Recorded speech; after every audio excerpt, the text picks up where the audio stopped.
The story of Rachel begins long before she ever set eyes on the man who would become her husband. It begins in the deserts of Beersheba, where a man named Jacob, trembling in fear and guilt, was running for his life. His brother Esau, whom he had deceived and betrayed, had sworn to kill him. Fearing for his life, Jacob fled his home, leaving behind the familiar sights of his childhood, the love of his parents, and the comforts of his land.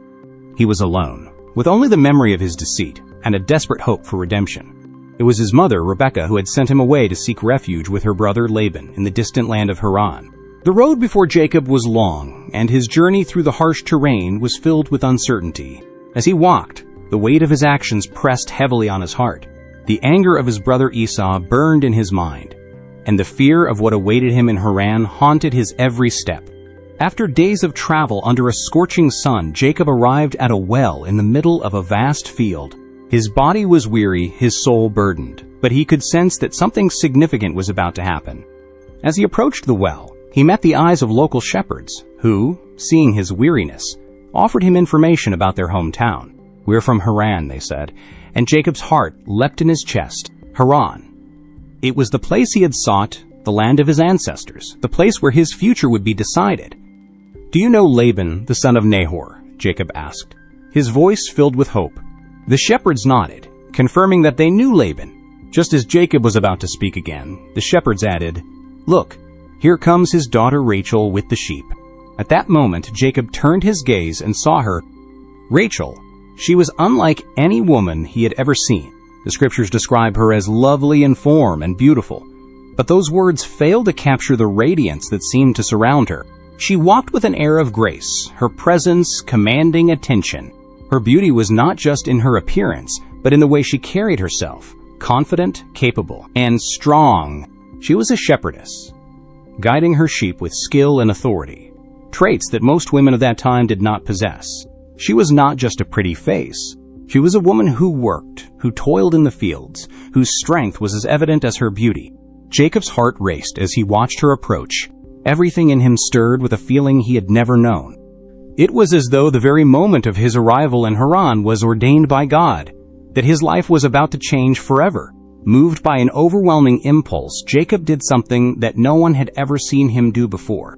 He rolled the heavy stone that covered the well, a task typically requiring several men, and drew water for Rachel's sheep. The act, simple as it was, spoke volumes of his determination and desire. Then, in a moment of pure emotion, Jacob did something even more startling. He kissed Rachel. Tears welled in his eyes as he wept aloud. His heart was so full that it spilled out in a moment of tenderness.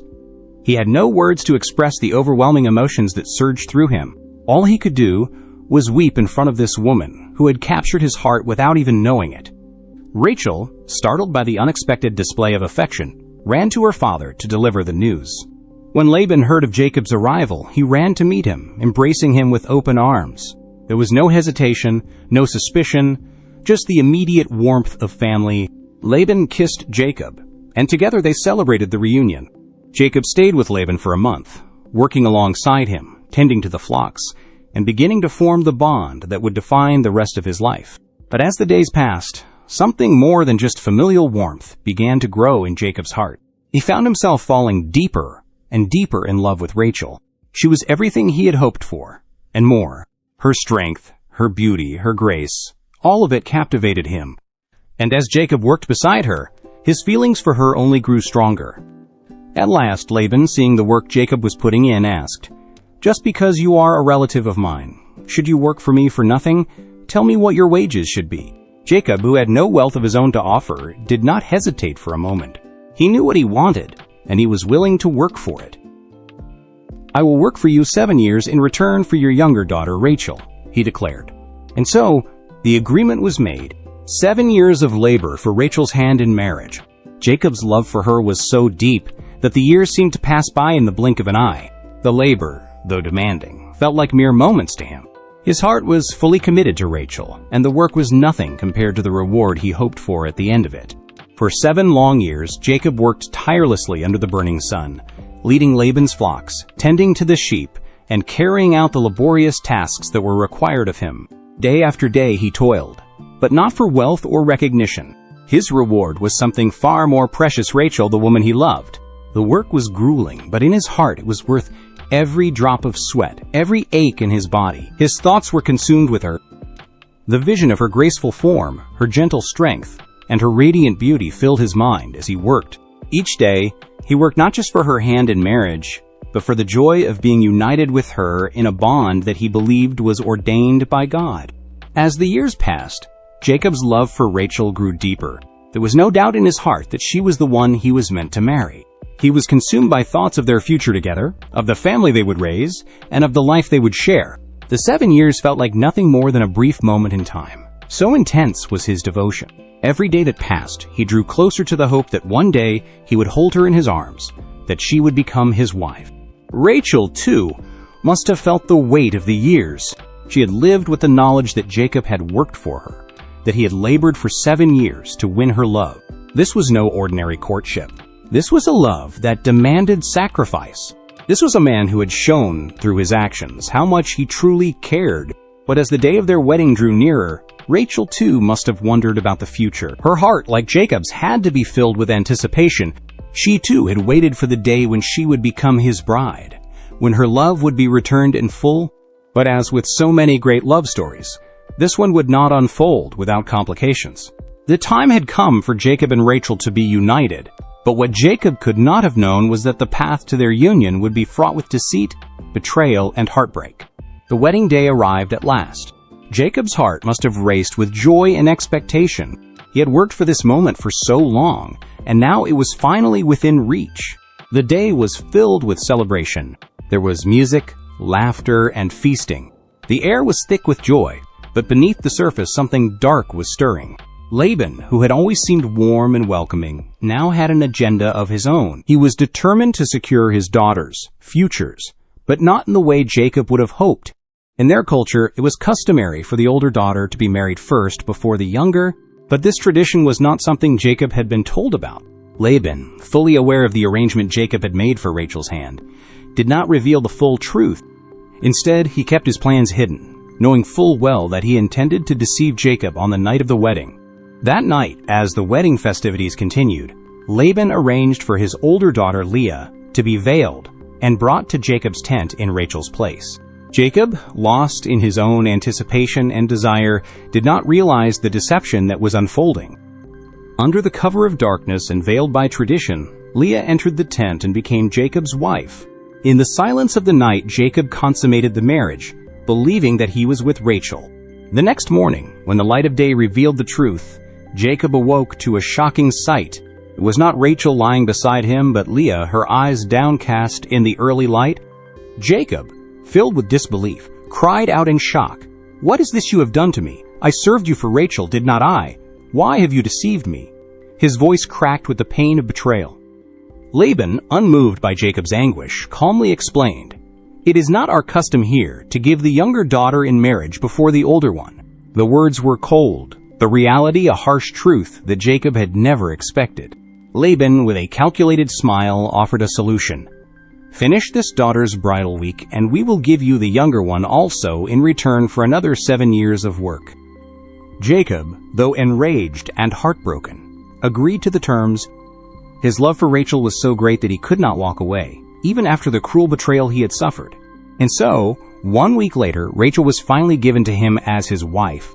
But their joy was tainted by the bitterness of the rivalry that had been set in motion. Rachel, who had dreamed of the day when she would marry Jacob, must have been overwhelmed by a wave of emotions.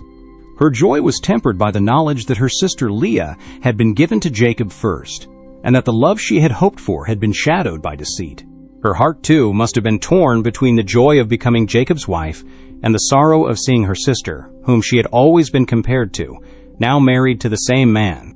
For Jacob, the weeks that followed were filled with tension and discomfort. Though he loved Rachel more than Leah, the dynamics between the two sisters were far from simple.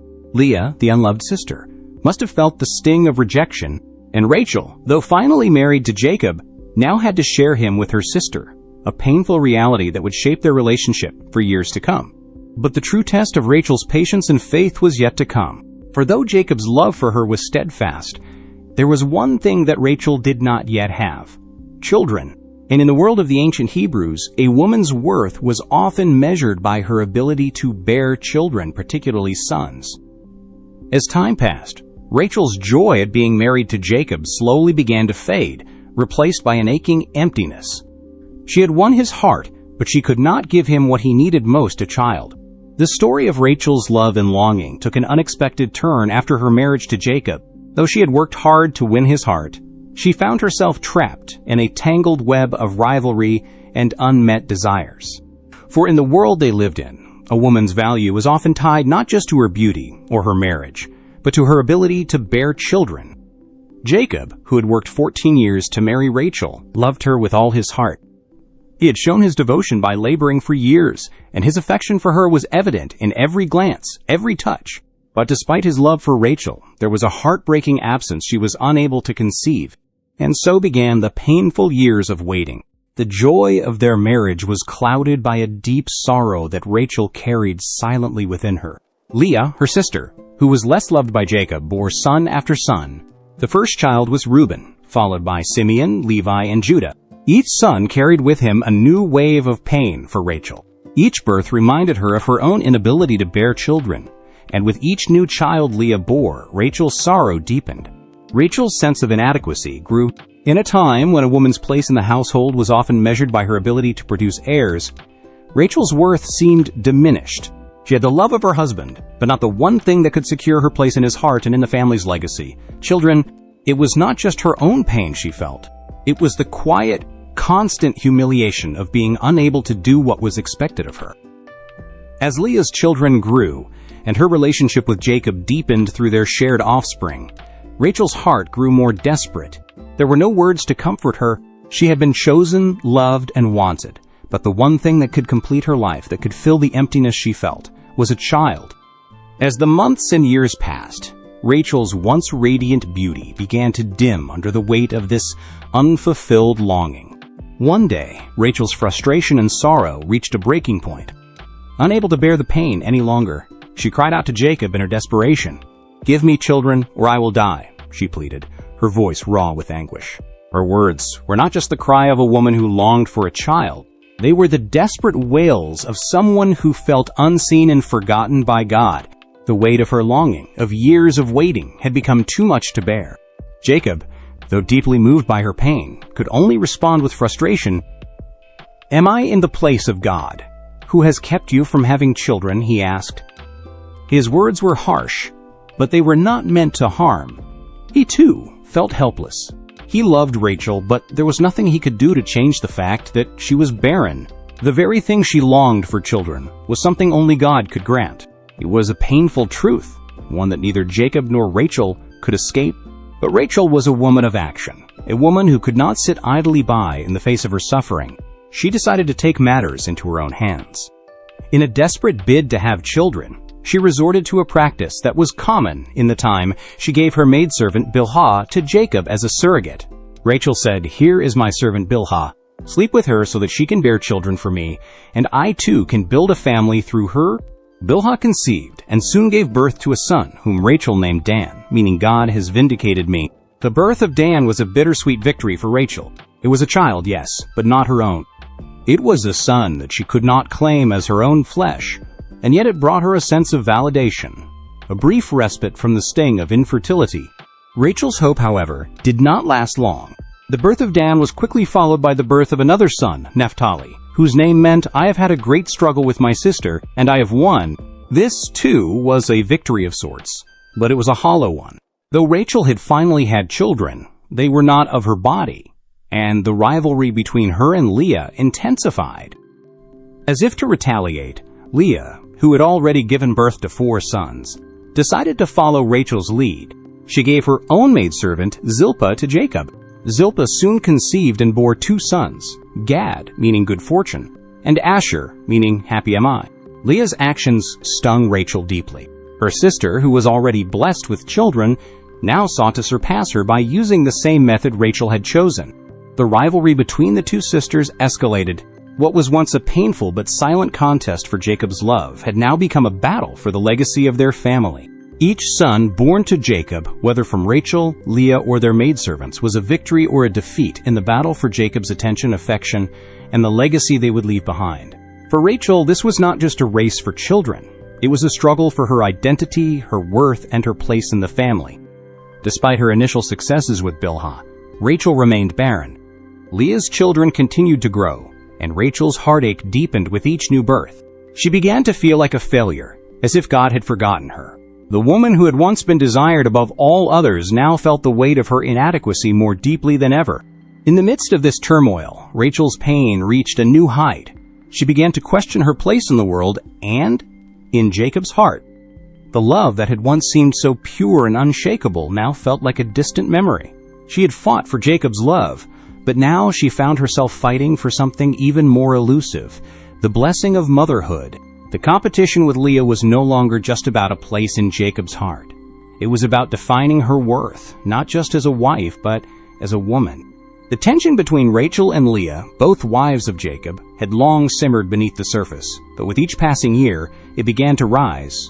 For all the love Jacob had for Rachel, and for all the attention and care he had shown her, there was one painful truth. Rachel was not bearing children. Leah, the sister who Jacob had been tricked into marrying, was growing her family with ease. It was a bitter irony. Rachel, the beloved wife, could not give Jacob the one thing he needed to carry on his legacy. Leah, the unloved sister, was flourishing with sons.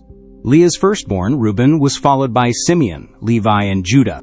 With each son, the bitter sting of Rachel's barrenness grew sharper. Each of Leah's children carried with them a story of Rachel's pain. Reuben, named for Leah's desire to be seen and loved by her husband, marked the beginning of what would be a growing divide between the two sisters. Leah, whose heart longed for Jacob's affection, saw each child as a small victory in the battle for his love. Her children were tangible proof of her worth and value. But for Rachel, each birth of her sister's child was another wound, another reminder that she could not give Jacob what he truly needed. It was as if her very womanhood was called into question, and no amount of love from Jacob could fill that empty space. Rachel, in the midst of her jealousy and sorrow, found herself caught in a fierce struggle not just with Leah, but with her own sense of self-worth. She was the chosen one, the woman Jacob had worked 14 years to marry, yet she could not do the one thing that women were expected to do in her time, bear children. Every time Leah's belly grew, so did Rachel's despair. She felt as though she had failed Jacob, failed her family, and failed herself. The shame was a constant companion, the pain of her longing seeping into every corner of her soul. In the midst of this emotional turmoil, Rachel's cry for a child grew louder. Her heart was broken, her soul torn. Desperation gripped her as she watched Leah's growing family, and the longing to be a mother consumed her thoughts.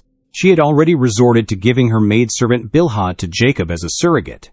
But even with the birth of Dan and Naphtali, it was not enough. Her own flesh, her own blood, those were the children Rachel longed for, not just the fruits of her maidservant's womb. The deeper the rivalry between the sisters became, the more painful Rachel's situation was. The competition for Jacob's love and attention was unspoken, but undeniable. Each woman wanted to be the one who had Jacob's heart, the one who was most loved and desired, and each woman, in her own way, wanted to be the one who would bear Jacob's legacy, to be the mother who would carry on his name. But only one woman could win, and neither Rachel nor Leah was ready to give up the fight. As Leah bore more sons, Rachel's jealousy turned to desperation. The hurt she had long suppressed began to manifest in the form of bitterness and anger. One day, in a fit of frustration, Rachel turned to Jacob, her voice trembling with anguish. "Give me children, or I will die," she pleaded. The words were raw, filled with the pain that had been eating away at her for so long. It was not just a cry for a child. It was a cry for validation, for a sense of worth, in a world that measured women by their ability to bear children. Jacob, who loved Rachel with all his heart, was deeply pained by her words. But he too was powerless to change her situation. His answer was both tender and harsh, revealing the depth of his frustration and helplessness.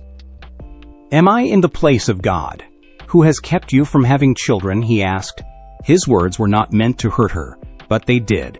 In that moment, Rachel realized that her pain, her heartache, was beyond the reach of any human being. Only God could give her the blessing she so desperately desired. Rachel's grief, however, did not end there. In a desperate attempt to fill the void that had been created by her barrenness, she turned to a cultural practice of the time. Just as her sister Leah had given Jacob her maidservant Zilpah, Rachel did the same, offering Bilhah once more as a surrogate. Bilhah's first son, Dan, was named for Rachel's sense of justice. For the belief that God had finally heard her cry, she named him Dan, meaning God has vindicated me. And yet, despite the momentary joy that Dan's birth brought, it was not enough to ease Rachel's aching heart. The competition between Rachel and Leah was no longer just a rivalry for Jacob's affection. It had become a contest for divine favor. Every child that Leah bore was a silent accusation against Rachel. Every birth from Leah's womb, every son, was a reminder that Rachel was falling short. And as the months and years passed, Rachel's hope began to flicker and fade. But she did not give up. She was determined to have a family of her own, even if it meant going to great lengths to make it happen. And so, when Bilhah bore Naphtali, Rachel's second son, through her maidservant, Rachel named him Naphtali, meaning, I have had a great struggle with my sister, and I have won. In that name, there was a sense of victory, but it was a hollow one. It was a momentary win in a battle that was far from over.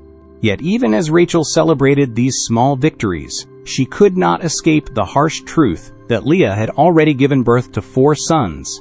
The tension in the household was palpable, and the rivalry between the sisters intensified with every passing day. Every time Rachel looked at Leah's growing family, she was reminded of her own failure, of the childless void that had consumed her life. The rivalry between Rachel and Leah had entered a new, more intense phase. What had once been a contest for Jacob's affection was now a struggle for identity and legacy. For Rachel, her worth seemed inseparable from her ability to bear children. Her beauty, her strength, and even her deep love for Jacob were no longer enough. The gift of motherhood, the ability to produce sons, heirs to Jacob's name, was the one thing that seemed to define a woman in their culture. And despite all her efforts, Rachel was left with nothing but an aching void in her heart. Leah, on the other hand, was experiencing the very thing Rachel had longed for. Though Jacob loved Rachel more than Leah, it was Leah who had already given birth to 4 sons: Reuben, Simeon, Levi, and Judah. Each son was a victory for Leah, a confirmation of her worth, a reminder that she had something Rachel could not provide. The more Leah bore, the more Rachel's anguish deepened. In the days that followed, Leah's growing family added insult to Rachel's injury. It was not just that Rachel was barren. It was that her sister Leah, who was unloved, was surpassing her. Every son born to Leah was a blow to Rachel's sense of self. Rachel's worth, which had once been validated by Jacob's love and devotion, now seemed overshadowed by her inability to fulfill the one duty that was expected of her. Each child Leah bore was a reminder of Rachel's perceived inadequacy. But Rachel, desperate not to be left in the shadow of her sister, took matters into her own hands. In a society where a woman's standing was largely determined by her ability to have children, Rachel resorted to the practice of using her maidservant, Bilhah, as a surrogate. This was not an uncommon practice in their culture. In fact, it was considered a way for a barren woman to still build a family. Rachel, whose heart was consumed with a need to prove her worth, handed Bilhah over to Jacob with the hope that through her servant's children she could finally gain a sense of belonging, a sense of validation. Rachel's decision to give Bilhah to Jacob was both a desperate and calculated move. In giving her maidservant to Jacob, she hoped that the children born to Bilhah would carry her name, her legacy. It was a way for Rachel to fill the aching emptiness within her, even if it meant sharing her husband in ways she never intended. When Bilhah bore her first son, Dan, Rachel named him Dan, saying, God has vindicated me. For Rachel, the birth of Dan was more than just the arrival of a son. It was a moment of divine justice. She believed that God had finally answered her prayers, that he had finally vindicated her in her struggle with Leah. But this fleeting victory was short-lived. The birth of Dan was quickly followed by the birth of another son, Naphtali. This time, Rachel named him Naphtali, meaning, I have had a great struggle with my sister, and I have won. The bitterness between the two sisters was now fully apparent. Rachel, who had once been filled with hope and joy at the prospect of motherhood, had now fallen into a desperate competition with her sister. Each child born to her maidservant was a small triumph, but not enough to heal the deep wound she carried. She had a son, but not her own flesh and blood. She had Dan, but he was not Rachel's child in the truest sense. Leah, seeing that Rachel had resorted to giving her maidservant to Jacob, followed suit. She too gave her servant Zilpah to Jacob, and Zilpah bore 2 sons, Gad and Asher. For Leah, the births of these 2 sons were a chance to reclaim what Rachel had taken. While Rachel's plan to have children through Bilhah had been born of desperation, Leah's move to give Zilpah to Jacob was a strategic move, a way to secure her own place in Jacob's heart and to continue building her legacy. The competition between Rachel and Leah was now more than just a fight for a husband's love. It was a fight for identity. Each woman used her children as a way to carve out her own place in the family, her own position of worth. For Rachel, the children she had through Bilhah were her victory, her proof that she was still a woman of value, a woman who could contribute to Jacob's legacy. But for Leah, the children she bore, with Jacob's love, or without it, were her silent rebellion against the rejection she had faced from her husband. And yet, despite all the children Leah had borne, Rachel remained consumed by the deep emptiness inside her. She had children, yes, but not in the way she had dreamed. They were not her own. They were the children of her maidservant, the children she had fought so hard to claim as her own. But they were still a reminder of her own inability to provide for Jacob in the way society demanded. She had become a mother, but not in the truest sense of the word. For Leah, the arrival of more children was a sign of her worth, a reminder that Jacob could not ignore her. Even though Jacob's heart remained with Rachel, Leah's children were the foundation of her place in the family. They were her contribution to the future, her way of ensuring that she was not forgotten. As the days and years passed, the tension between the 2 sisters continued to escalate. The rivalry was no longer just about a husband's affection. It had become a competition for validation, for identity, for legacy. Each child born, whether to Rachel, Leah, or their maidservants, was a small victory or defeat in the ongoing battle between the 2 women. What had once been a love story had become a fierce contest for the very thing that defined them as women in their culture, the ability to bear children. Rachel, who had once been full of hope and joy, now found herself broken by the weight of the struggle. The children born to her maidservants were not enough to fill the emptiness inside her. She had to find peace with herself, with her role in the family, and with the fact that only God could grant her the gift she so longed for, a child of her own. Rachel's heartache over her inability to bear children continued to grow with each passing year. It was not just the physical barrenness that tormented her, but the deep emotional pain that accompanied it. Every time she looked at Leah and her growing family, Rachel's soul ached. Leah, the sister who was once her rival, had become a fertile mother of sons. In a world where a woman's value was tied to her ability to produce children, especially sons, Rachel's worth seemed diminished. The constant reminder of Leah's fertile womb made Rachel feel as if her place in Jacob's heart was slipping away. Her heart, once filled with hope, now felt like a hollow vessel.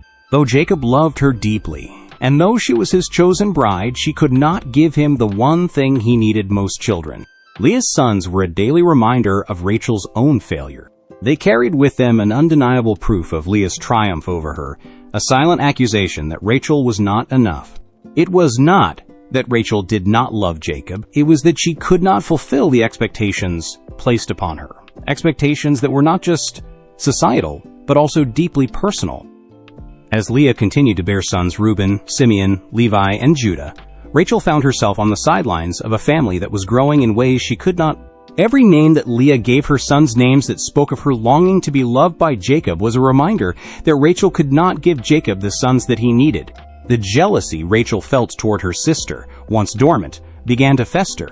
It was not just a jealousy of Leah's children, it was a jealousy of the love Leah had been able to give Jacob in a way that Rachel could not. And each time Leah had another son, Rachel's own despair grew deeper. But the jealousy soon turned to desperation. Rachel's longing for children was no longer something she could contain. Her cries to Jacob grew louder, more desperate. It was in one of these moments, in the depths of her anguish, that Rachel cried out, "Give me children or I will die."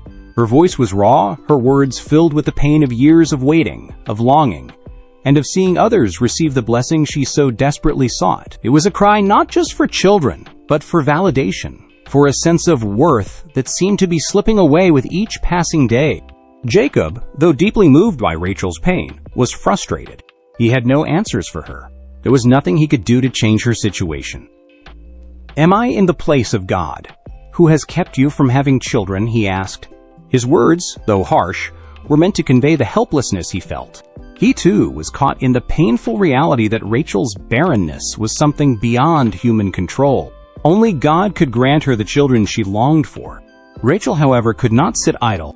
Her pain, her jealousy, her desperation, all of it propelled her to take action. She had already given Bilhah to Jacob as a surrogate, but it was not enough. The children born to Bilhah were not hers by blood, and that reality gnawed at Rachel. She had longed for a child of her own, a son who would carry her name and her legacy, but God had not yet answered her prayers.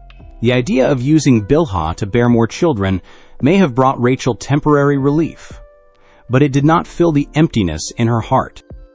As she watched Leah bear son after son, the void in Rachel's soul deepened. But despite her struggle with jealousy, despite the deep ache of not being able to bear children, Rachel continued to cling to the hope that God would hear her prayer. And then, in a moment that would forever change the course of Rachel's life, God remembered her. Genesis chapter 30:22 tells us, "Then God remembered Rachel. He listened to her and opened her womb." These words are not just a statement of divine action. They are a powerful reminder that God's timing is perfect, even when we feel abandoned or forgotten. Rachel had waited long, her heart had been broken, and her frustration had reached its peak. But in the fullness of time, God answered her cries.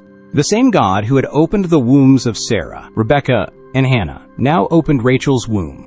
God's promise to her, though delayed, was now coming to fruition. In that moment, Rachel's faith, though tested by years of sorrow, was rewarded. She became pregnant, and when the child was born, it was not just a son, it was a sign of God's faithfulness. Rachel named him Joseph, which means, may he add, she declared, "God has taken away my disgrace."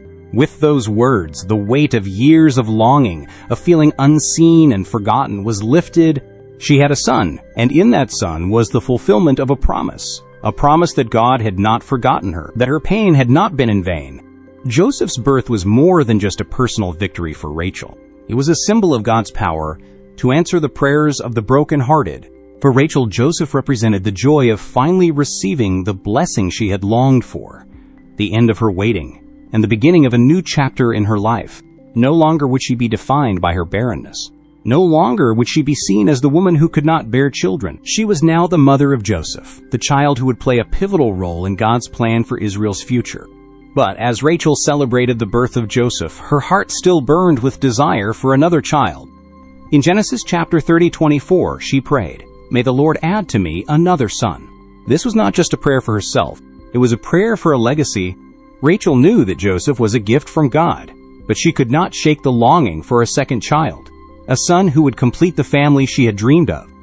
Her faith in God's ability to answer her prayers was not diminished by the birth of Joseph. Rather, it grew stronger. As Rachel's joy over Joseph's birth filled her heart, she began to sense that God was moving in her life in ways she could not yet understand. This was not just the fulfillment of a personal desire, it was the beginning of something greater. God's hand was at work in Rachel's life, and the story of her struggle and waiting was not over. There was still more to come. Rachel's life, marked by years of longing, rivalry, and bitterness, had begun to shift. After the miraculous birth of Joseph, the child she had longed for, Rachel's faith in God's timing and faithfulness was revived. The moment she held Joseph in her arms, all of the pain and heartache that had filled her life for so long seemed to melt away. She had been barren for years, feeling forgotten, but now she held in her hands the very answer to her prayers. Joseph's birth was a turning point. Rachel named him Joseph, saying, "May he add," a prayer for God to add to her family, to bless her with another child.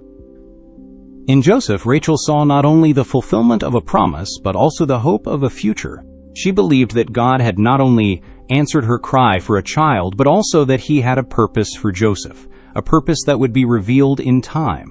But Rachel's journey was far from complete. Her heart, still burning with a desire for more, could not rest on the joy of Joseph alone. She had spent so many years waiting for a child, and now that she had one, she longed for another, hoping for the completion of the family she had dreamed of. Her prayers for another son continued to pour out before God. Rachel believed that God, who had given her Joseph, could also grant her another son, and her faith remained unwavering in the face of the trials she had endured. Meanwhile, Jacob's life was becoming more complicated. He had grown wealthy in Laban's household, and the tension between him and Laban had reached new heights. Laban, aware that God had blessed him because of Jacob, begged Jacob to stay, offering to reward him in exchange for his continued labor. Jacob, however, knew that his time had come to return to his homeland, to the land that God had promised to him and his descendants. After years of working for Laban, Jacob's heart longed for the place he had been promised, and so he prepared to leave. But as Jacob made his plans to depart, Rachel's story would take another unexpected turn. While Jacob was gathering his family to leave, Rachel made a decision that would have lasting consequences. In a move that would ultimately haunt her, Rachel stole her father's household gods, small idols, that were a symbol of inheritance and protection. These idols, which were deeply ingrained in the culture of the time, represented the claim to land and the blessings that came with it. By taking the idols, Rachel hoped to secure her family's future and protect her own inheritance. When Laban realized that his household gods were missing, he was furious. He pursued Jacob and his family, determined to reclaim the idols that Rachel had stolen. The chase was intense, filled with anger and fear, as Laban confronted Jacob, demanding the return of his gods. Jacob, unaware that Rachel had taken them, declared in a moment of anger, "Whoever has these gods shall die." His words, spoken in frustration, unknowingly sealed Rachel's fate. Rachel, sitting on the stolen idols, found herself caught in a web of lies and deceit. She hid the idols beneath her tent, pretending that she was unable to rise because of her condition as a woman. The ruse worked, and Laban could not find the idols. Rachel's actions, though driven by a desire to protect her family, set in motion a tragic sequence of events. Jacob's curse, though not intended for Rachel, lingered over her, and some scholars believe it sealed her untimely death. Despite the deception, the family continued their journey. Rachel, pregnant with the hope of another child, was filled with anticipation. She had been given Joseph, and now she longed for another son. Her faith in God had been restored, and she believed that the miracle of her first pregnancy could be repeated. But little did she know that her greatest trial was yet to come. As Jacob and his family traveled from Padan Aram toward Bethlehem, Rachel went into labor once again. This time, her journey would take a heartbreaking turn. The road was long, and Rachel's labor was difficult. As the hours passed, her pain grew unbearable. The midwife, seeing Rachel's struggle, tried to comfort her. "Do not be afraid," she said, "for you have another son." But even as the midwife spoke, it was clear that Rachel's life was slipping away. Her strength was failing, and despite the promise of another child, her body could not endure the strain of childbirth. With her final breath, Rachel named her son Benoni, meaning, "son of my sorrow." The name reflected the weight of her pain, the burden she had carried for so long. Rachel, who had once been filled with hope and longing, now lay on the road to Bethlehem, her life extinguished in the very moment of the joy she had longed for. But Jacob, in an act of love and remembrance, renamed the child Benjamin, meaning, "son of my right hand." In that name, Jacob honored Rachel's sacrifice and her enduring love. Though Rachel did not live to see her son grow, her legacy lived on in Benjamin, a name that carried the strength of Jacob's love and the promise of the future.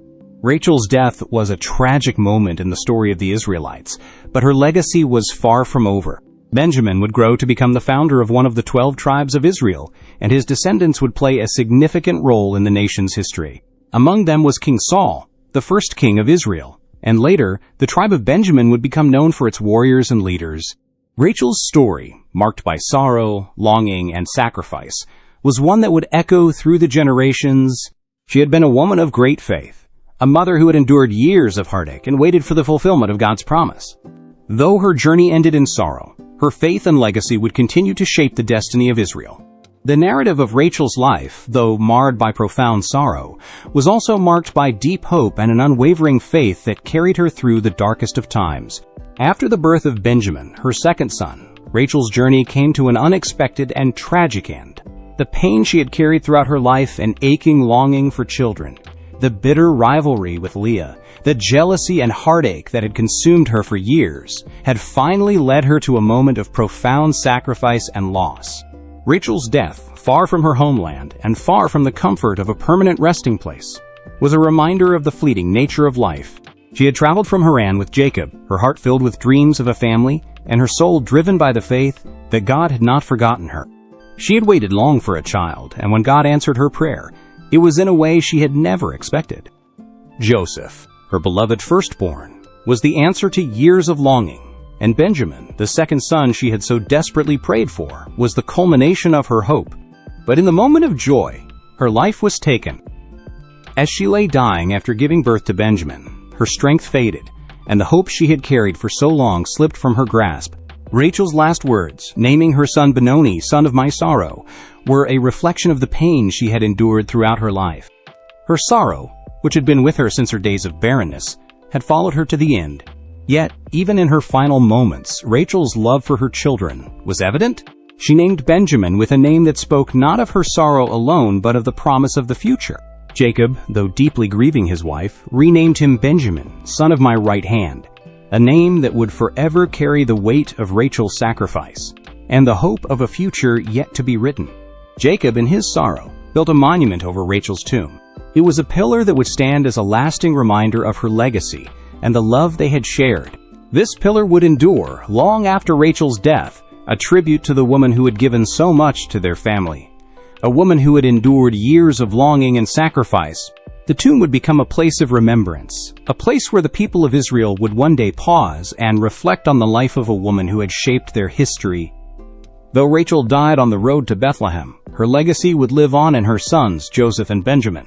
Joseph would become a leader, a savior to many nations, and Benjamin's descendants would form a mighty tribe, one that would produce kings, warriors, and leaders who would help shape the destiny of Israel. Rachel, though she never saw the full extent of her legacy, had played a vital role in the unfolding of God's plan. Rachel's story did not end in the quiet of her tomb. Her name would echo throughout the ages, a symbol of the sorrow and hope that are a part of the human experience. The prophet Jeremiah would later reference Rachel in a moment of great mourning, saying, "A voice is heard in Ramah, mourning and great weeping, Rachel weeping for her children and refusing to be comforted, because they are no more." Jeremiah 31:15. In this prophecy, Rachel's sorrow would be connected to the suffering of Israel, but also to the hope of restoration. Rachel's life was marked by deep emotion and powerful moments of divine intervention. Her journey was one of pain, yes, but it was also one of immense faith and trust in God's timing. Even in the face of immense sorrow, Rachel never stopped longing for the fulfillment of God's promises. She endured and hoped, and her faith was rewarded. God heard her cry, and though her life was cut short, her legacy lived on in the promise of her sons and the unfolding story of Israel. In the end, Rachel's life was a testament to the power of God's timing, the depth of a mother's love, and the enduring legacy of those who trust in the Lord's promises. Her story serves as a reminder that even in the midst of sorrow and struggle, God's plans are always unfolding, and His purposes are always fulfilled, though they may not come in the way we expect. Rachel's death, though tragic, was not the end of her story. It was the beginning of a legacy that would shape the future of Israel, a legacy built on the love of a mother who waited and prayed, and a love that was never forgotten by God. Her journey was one of great sorrow, but also of great hope, and through her children, Rachel's influence would be felt for generations to come.